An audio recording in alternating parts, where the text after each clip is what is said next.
Korte Suprema na mismo ang nagsabi lahat ng persons deprived of liberty ay pwedeng mapaikli ang sentensya sa ilalim ng Good Conduct Time Allowance. Kabilang dyan ang mga nakonvict sa mga karumal-dumal na krimen o heinous crime.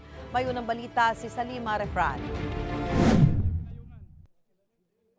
Noong 2019, naging kontrobersyal ang Good Conduct Time Allowance o GCTA nang mapabalitang nakatakdang palayain si dating Calauan, Laguna Mayor Antonio Sanchez na convicted sa mga kasong rape, homicide at murder na may hatol na 9 counts ng reklusyon perpetua.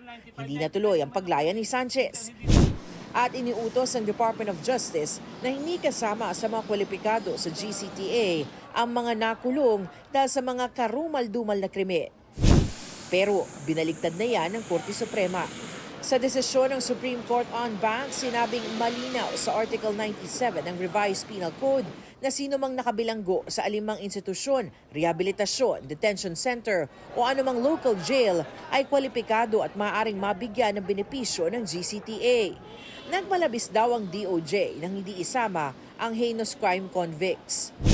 Ang Bureau of Corrections nagsimula na ng review at evaluation sa mga kwalipikadong persons deprived of liberty. Nasa 10,000 PDL raw ang makikinabang sa mas pinalawak na GCTA.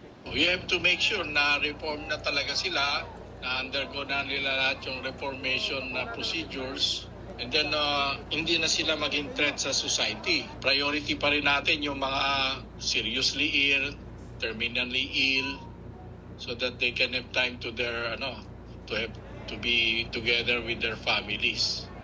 Ito ang unang balita sa Salima Refran para sa GMA Integrated News. Mga kapuso, para una ka sa mga balita, mag-subscribe sa GMA Integrated News sa YouTube. Sa mga kapuso abroad, subaybayan niyo po kami sa GMA Pinoy TV at sa www.gmanews.tv.